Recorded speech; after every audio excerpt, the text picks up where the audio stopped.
So far, Hydreigon has kind of flopped as far as getting good results at Majors is gone, but I'm convinced that this can definitely be a good card. Its second attack is almost the same as Articuno Zapdos Moltres' extra effect on their GX attack, but it does 20 more damage. It just doesn't get the secondary effect of shuffling into the deck, and of course GX attacks could only be used once throughout a game.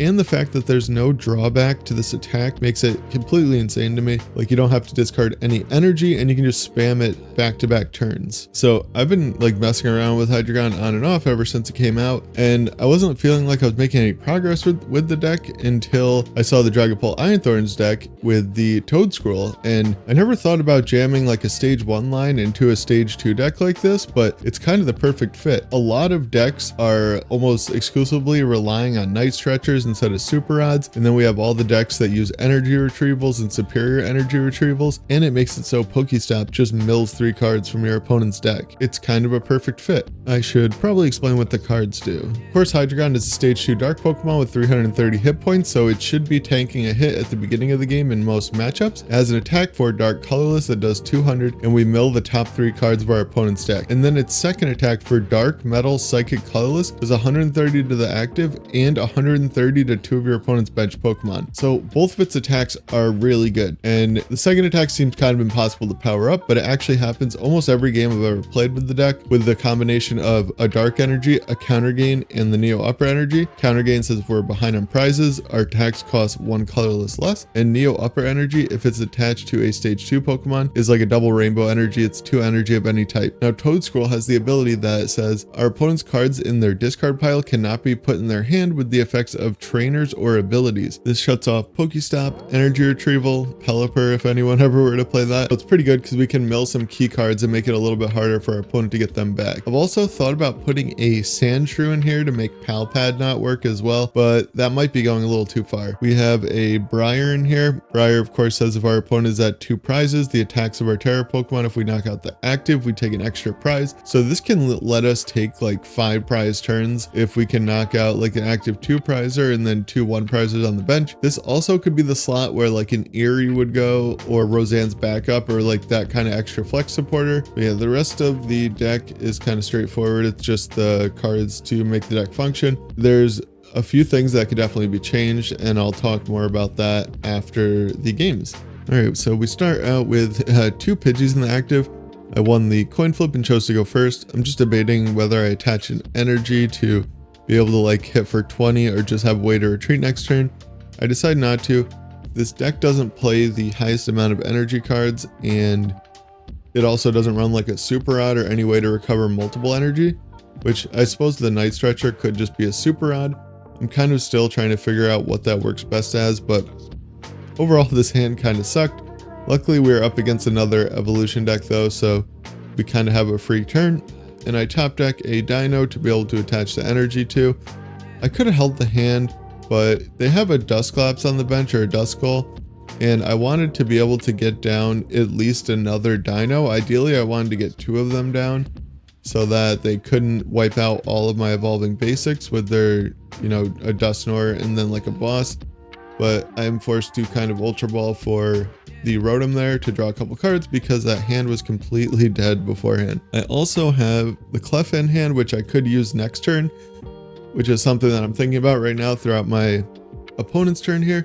I'm kind of like debating if it's worth it to send up the Deino with the basic energy on it and retreating into the Cleffa to draw some cards. Like, I could send up the Deino, bench the other one, counter catcher up the Rotom, and retreat into the Cleffa and draw 4 or 5 cards. But the downside to that is it gives my opponent a really easy way to even out the prize trade with this, the Dusclops that they already have evolved could just knock out the Cleffa and they could get back on these even prizes. So if they get like this turn, knock out Pidgey, next turn they would boss up the Rotom and Dusclops the Cleffa, go down to 2 prizes. Then all they need to do is knock out 1 single Hydreigon. So I end up deciding not to do that, and I just attach to a separate guy and draw a couple cards with Rotom. And this hand is much better. I'm in a really good spot to get an attack off next turn. can just, yeah, evolve, attach a Counter Gain that I'll probably grab with the Arven and hit into this Charizard. Now my opponent kind of went a little bit greedy last turn. I was assuming that they had an Iono or something in hand. Oh, they did. They have a Lumineon, because they went out of their way to get the Charizard instead of getting Pidgeot. And usually with these Pidgeot decks, if you're only going to be taking one prize, you really want to grab the Pidgeot first. It'll just smooth out the rest of the game. Maybe they were just going to try to run me over, because I do think that Hydreigon is a pretty bad matchup for Charizard unless they're going to be playing Manaphy. If they're playing the Manaphy, I suppose the matchup would probably be a little bit better, but the reason that's kind of bad is because you're almost the Charizard's almost never one-shotting a Hydreigon, so you're just two-shotting each other. But the Hydreigon gets like the bonus of having a better effect on the attack. And then of course you can hit a Charizard for 200 and then knock out the active with the second attack, as well as taking out 2 evolving basics. And that's kind of what I'm trying to build up this hand to do. I'm gonna get out another Deino and a Pidgey. I don't know if I really needed to get out the third Deino, but I did mess up that turn. I was Arvening, and for some reason I didn't think that I had a Nest Ball in hand. I should have Nest Balled for the Fezandipiti right away and used it. That would have made that turn a lot better, because if I just hit one of the cards that I got off of the Arven, I could have Arven for like a Vessel and gotten an extra energy attachment down. Because right now I would be in a pretty rough spot if they were to blow up a Dusknoir and knock out my... Oh no, they can't even do that. Oh, maybe that's why I did it. Yeah, because Dusknoir plus a Charizard attack. Oh no, it would. Wow, sorry about that. Of course, if they knock out a Dusknoir and put it on my Hydreigon, their Charizard would knock out my active, because they would force me to take a prize. If like Dusknoir didn't let me take a prize, then it wouldn't knock out the active. So it's kind of one of the funny situations where it's only a bonus that your opponent gets the prize off of it. But we do top deck a Pidgeot, which is pretty nice. That's definitely going to make this hand a lot better. I think mostly what I need to do here is just get an energy down. And I think about just grabbing the energy, but I do think I end up grabbing the Arven here so that I can grab Vessel and Counter Gain and just kind of like pull more cards out of my deck and maybe have extra energy in hand. I can't and thin a card out of my hand. There's a lot of like dead cards in my hand, to the point where it's like actually kind of tricky to realize what is most worth discarding. I end up getting rid of the Cleffa. I probably could have got rid of the Toedscool, but I did not do that. And we actually hit a pretty good mill there with the Dusknoir and the second Super Rad. Now, I think that these Charizard decks are only playing a 2-1-1 Dusknoir line. So yeah, that should make it so that they can't get into their Dusknoir the rest of the game. And all right, so this is definitely a particularly tricky turn that I struggled with realizing what to do. So the reason I needed the energy last turn and to play the Arven was so that this turn I could Arven for the Forest Seal Stone and Rare Candy, and then I could get out, get into the second attack of the Hydreigon. Now I have the choice here of, do I Pidgeot right now for a candy, evolve into a Hydreigon, attach the Counter Gain and Iono, and then I have Neo Upper Energy, Town Store, and Forest Seal Stone as outs to the Neo Upper Energy. Or I could just grab Arven, leave my opponent with this big hand, and knock out their active and 2 of their bench. Now, of course, the real concern here is with this big hand, they could have Radiant Charizard, Fire Energy, and Boss.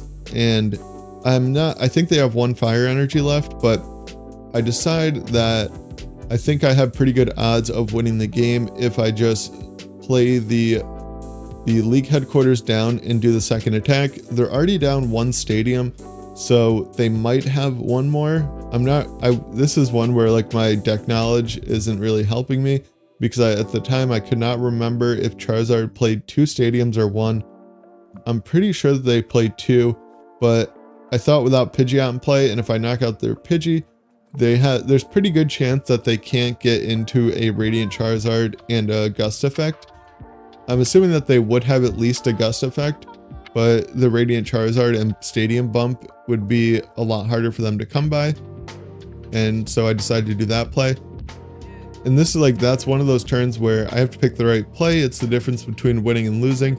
If I Iono and with the play, I could still win if they brick off the Iono or I milled the right cards and they can't get into a Pidgeot or something. But I figured this way, I have almost no chance of getting hit for meaningful damage this turn.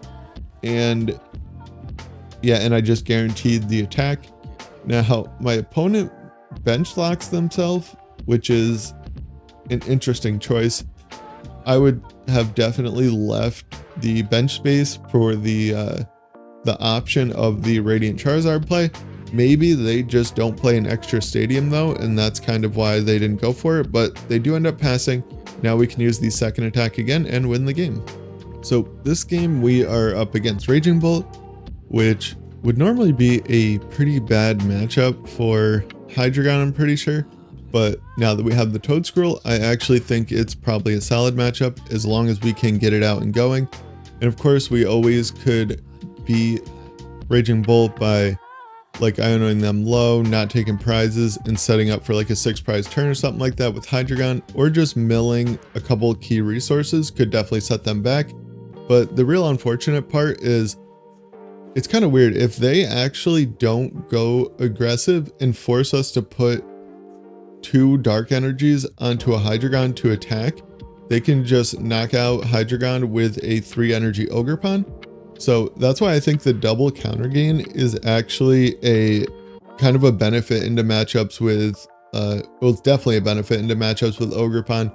Then we just want to play it a little bit slower and use our counter gains to make it harder for our opponent to knock us out. Now, my opponent hit a catcher heads there and brought up my Rotom.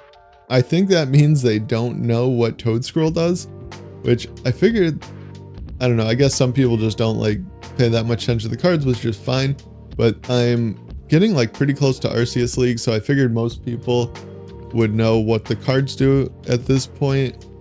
But yeah, or maybe, I don't know, some people don't realize it shuts off Pokestop either because the wording is not so clear. You have to be pretty aware of like the exact wording on both cards. But here I get a little bit punished, I guess, for bench locking myself. I don't know if I really had a way to get into the right combo cards anyway, or no, it's that's this next turn. I would need like a Vessel and to be able to put my Pecharunt down, which is prized anyway. My opponent rips the Pokestop there and mills their Prime Catcher, which is really unfortunate for them.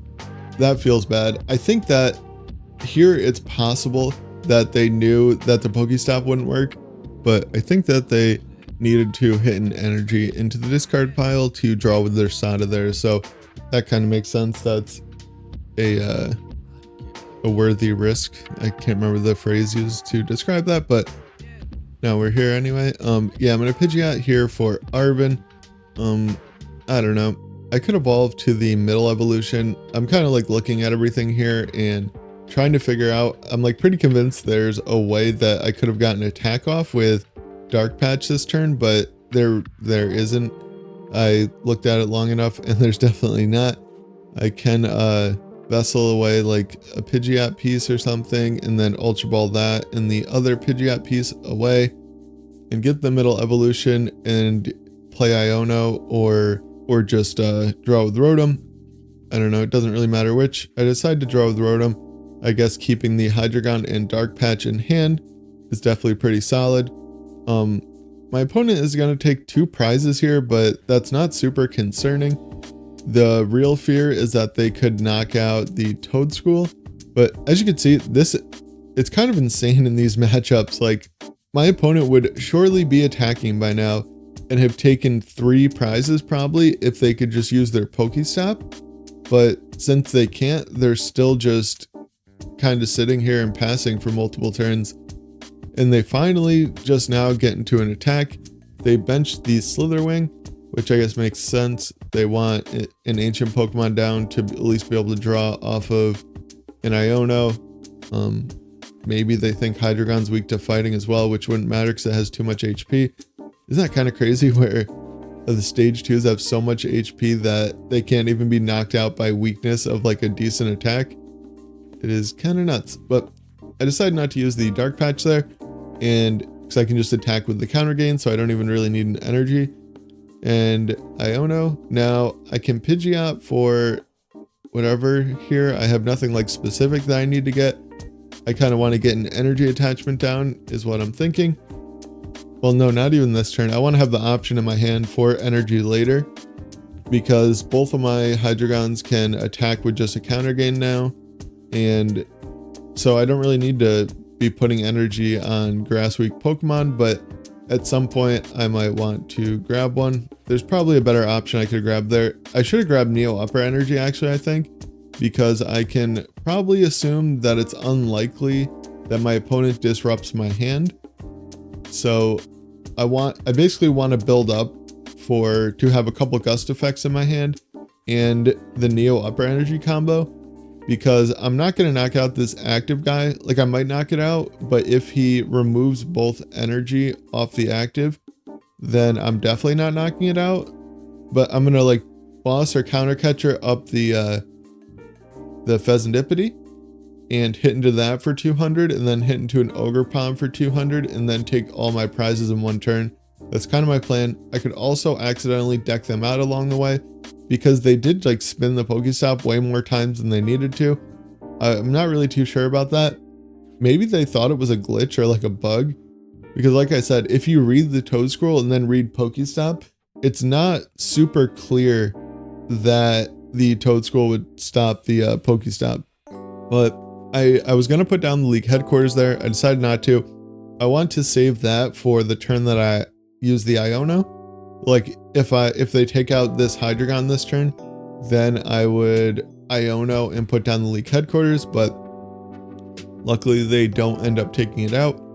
And now I am going to grab, I think I grabbed Counter Catcher, but I thought about this game a little bit afterwards, and I should have grabbed Boss here.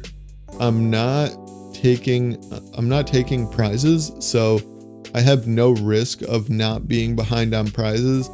So an Arven would have been an out for the Counter Gain and the Counter Catcher. If like they retreat this Ogerpon, next turn I could have like Arven for Counter Catcher, Counter Gain, and then grab like Neo Upper Energy with Pidgeot or something like that if they knocked out my active. But I used the Counter Catcher, so then that kind of locked me into grabbing Boss the next turn if they were able to retreat their Ogerpon. Yeah, I don't know, that was definitely a mistake, but other than that, I think that was like a pretty solid plan. Just mill their resources, don't give them access to Fezandipiti, and then set up for a 6 prize turn. Of course, my opponent conceded before I could do it, but I was just going to grab Neo Upper Energy, knock out the Ogerpon and the 2 bench guys. The Ogerpon's Terra thing where it can't be hit on the bench, of course, doesn't work because it's in the active. I just wanted to show that game to show the power of the Toedscruel. I definitely think that there's potential with Hydreigon still. I was watching the Toronto Regional and they interviewed Tord Reklev, and he said that he was playing Hydreigon to that regional. That confirmed to me that there is something with Hydreigon. He did not end up making day 2, but Yoshi Tate did. Him and his daughter played a similar-ish list. They had the Dusknoir line in here, and it was slightly different. I don't know, I didn't think that the Dusknoir line was needed. There was a lot of games where I felt like I could have won a turn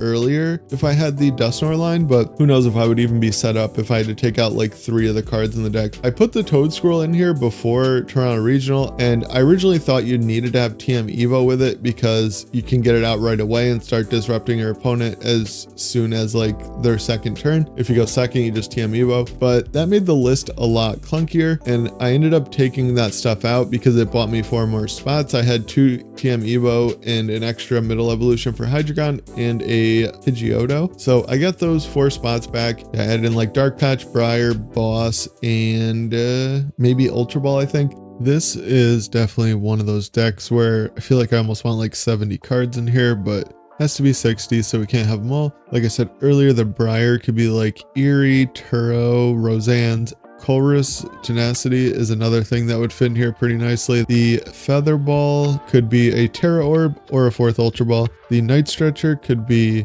like an extra Dark Energy, a second Dark Patch, a Binding Mochi, a Super Odd. I haven't needed to use the Stretcher too much. other than to just like get basic energies back a lot of the time, and still I don't even need it. It's just because it's already in my hand. A lot of people also aren't playing the Lumineon in the deck. I personally like it. These stage 2 decks are pretty clunky, but that could also go to something like the second counter catcher or any of the many cards I listed before. I think Town Store could just be a second league headquarters as well. I just like to have the option to grab like Forest or Counter Gain out of the deck with it. You could also add a Blood Moon. I'm not too sure what would cup for it. Yeah, like or dislike, comment, subscribe, take care, and have a good one.